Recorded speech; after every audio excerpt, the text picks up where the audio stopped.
Getting started on a game you've looked forward to and being met with a severely terrible opening can drive players away before they've even had a chance to see the true potential. Whether a game is good or bad in the end, it needs to not immediately put you off by its prologue and tutorial. Sounds simple, but many things can go awry in just the first 60 minutes. The openings in this list left a bad taste in the mouth that the rest of the title had to do its best to undo. I'm Cy for WhatCulture.com, and these are 10 video game openings that pissed everyone off. Number 10. Imperial Prison, The Elder Scrolls IV: Oblivion. When it comes to epic games with incredible openings, you don't get more memorable than Skyrim. An execution that goes wrong at the claws and fiery breath of a dragon, it was an exciting setting of the stage that hurried players into the game. This may well have been a response to its predecessor, which had a less than exciting beginning. Elder Scrolls titles come along so infrequently that, when it does come, a new entry is sure to feel like a massive upgrade over the last. Following Morrowind, fans were excited to see what a brand new Elder Scrolls would look like. The opening cinematic of Oblivion that swooped over Cyrodiil got our hearts pounding with anticipation. Not a great start then when the game begins with a pretty generic prison dungeon to kick things off. Sure, the graphical leap was definitely noticeable, but even a beautiful dark and dank dungeon is a dark and dank dungeon. A long, slow and linear jaunt portrayed our excitement of picking a direction and setting off into the world. When you finally see that beautiful blue sky is when Oblivion truly begins, but this 45-minute prologue isn't exactly the one giant leap players were holding their breath for. Number 9. Yakuza Like a Dragon. Not only does the game kick off the franchise's new genre direction of JRPG over a more beat-em-up style, but it also introduces a new protagonist to replace the legendary Kazuma Kiryu. Unsurprisingly, that amount of change already put concern into the minds of Yakuza fans. Still, some managed to complain about these changes as well as the similarities, as Like a Dragon's plot kicks off with protagonist Ichiban Kasuga taking the fall for a crime and being imprisoned,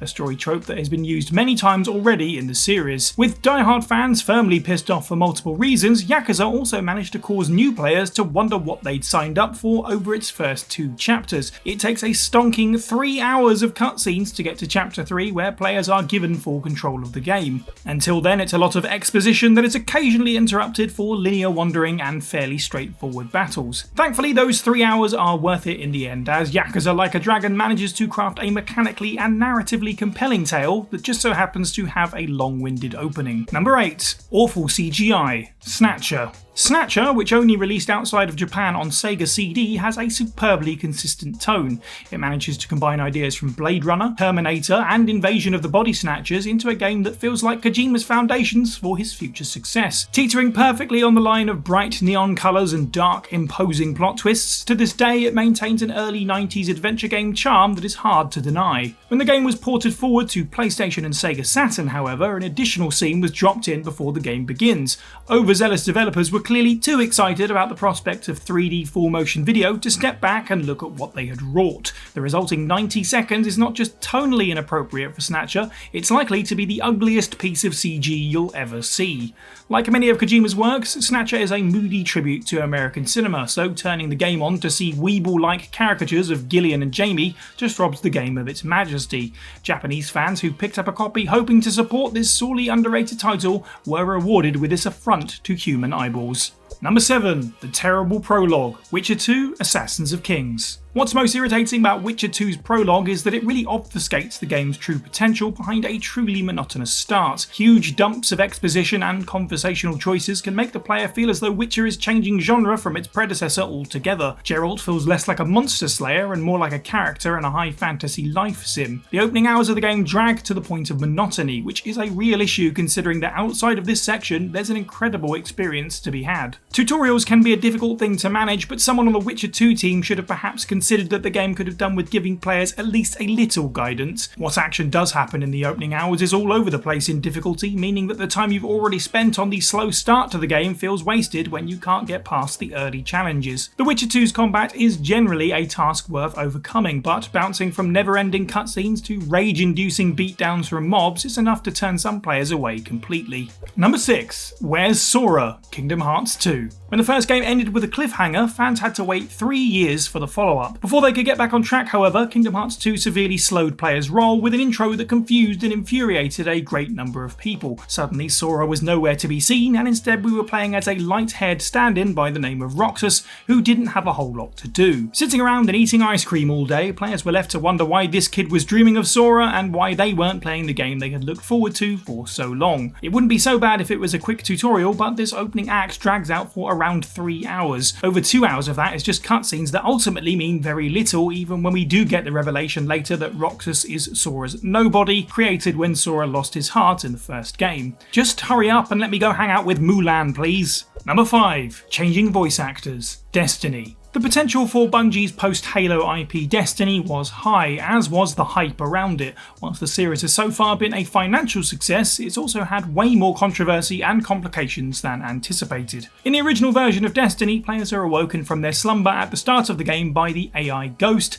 as played by Peter Dinklage. Dinklage, who was a sizzling hot commodity at the time due to his work on Game of Thrones, became the player's companion for the entire campaign, which certainly had its variety of reactions to it. Who could ever forget "That wizard came from the moon," a line that was removed and then re-added twice due to fan backlash. Due to Hollywood nonsense, in the words of executive producer Mark Noseworthy, or more specifically Dinklage's high work demands, Ghost was recast in the September 2015 Taken Kings update. Retroactively, prolific voice artist Nolan North replaced Dinklage's previous output. Those who hated Ghost's original voice were happy, those who were fine with the Dinklebot felt at the very least slighted. Debates still rage today on which voice was the better Ghost, but along the way both camps had their own reasons to get pissed off. Number 4. Link the Farm Boy, The Legend of Zelda, Twilight Princess. What made Twilight Princess different to your previous Zelda fare was a bigger emphasis on Link's community and his place within it. Previous games had shown us where Link resided before he was to be swept away by his quest, but Twilight Princess really wanted us to live it. It's one thing to have a long and involved adventure, but you don't get there by slowing everything down to a crawl. The first couple of hours of Twilight Princess, way before Link gets his hands on the classic green tunic, quite literally consist of herding farm animals and play fighting with children. Whilst the intention was to portray Link as just any normal young man, it was hardly the reason players buy the Legend of Zelda games in the first place. When the game does finally start, Link is transformed into his brand new wolf form, so it's not really until after this that it really starts to feel like a Zelda game. Still, this section is at least better than being asked to quite literally catch a fish for a neighbourhood cat. Number 3. Morse Code, Victory Road. The original Ikari Warriors was designed as an arcade adaptation of action mega hit Rambo First Blood that SNK were forced to rebrand when they couldn't get the rights. The second game in the series, Victory Road, sees its Sylvester Stallone-esque protagonists flung into the distant future to fight aliens with rocket launchers, because it was the late 1980s, and apparently as long as you had fun, the logic behind a game didn't matter. When it was a hit in arcades, SNK commissioned Micronics to develop an NES version. The at the time high fidelity of the arcade meant for decently okay voice samples, but these wouldn't transfer to the comparably restrictive hardware of the Nintendo Entertainment System. Thus, someone had a stroke of what they probably thought was genius. If we can't have voice clips, we'll use the next best thing. Morse code. The opening cutscene to Victory Road NES is not only despairingly slow, but incredibly painful on the ear as the NES chipset beeps out every single letter in Morse code, as if that would somehow register with and be appreciated by 1980s kids hyped up on sugar who just wanted to blast monsters. Number 2. Hallways and Tutorials, Final Fantasy XIII. Final Fantasy XIII's opening constantly bombards players with new information on how the battle, upgrade and summon systems work. These interrupt the gameplay to such an extent that the tutorials feel like a bigger part of the experience than many other aspects. Of course, this isn't helped by the fact that Final Fantasy XIII's opening consists of barely disguised corridors with intermittent turn-based battles that are so easy you may as well have not done anything. You'll know pretty quickly if this is the Final Fantasy game for you, because if the first few hours of hallways and tutorials is a pleasant enough experience, you've got a lot more of it to look forward to. Even 3/4 of the way into the title, Final Fantasy XIII is still teaching players new things. With a story that dives right into the action and never slows down to let players get their bearings, Final Fantasy XIII's opening act is a big red flag for the rest of the adventure. Number 1. Tutorial. Driver. One of the worst feelings in the world is being told to do something, but not told how. We've all been there, fretting and panicking if we've somehow missed some important key info, or in fact, if we're just too stupid and useless. Driver's tutorial looks down and mocks you from above like the peasant you are. Okay, that might sound dramatic, but so many players will have incredibly frustrated memories of the original Driver based purely on its tutorial alone. Dropping you into a parking garage and asking you to get to grips with the controls makes sense in theory, but just prompting players with a list of maneuver names and asking them to figure it out was sure to result in many never seeing outside of this concrete block. Before the days of the internet, we couldn't look this kind of thing up, so not only were we supposed to figure out what a slalom was, but also how to pull it off. What truly pissed players off though wasn't the obtuseness alone, but also the fact that it wasn't skippable. If you wanted to experience what publications were calling a revolution for driving mechanics, you had to prove to the driver overlord that you were good enough to be let out of this parking garage purgatory. And that's the list. Let us know what you thought of this video down in the comments below, and any other video game openings that pissed you off personally. Make sure you like this video, share it with your friends, subscribe and hit that notification bell. I've been Cy for WhatCulture, and have a good week.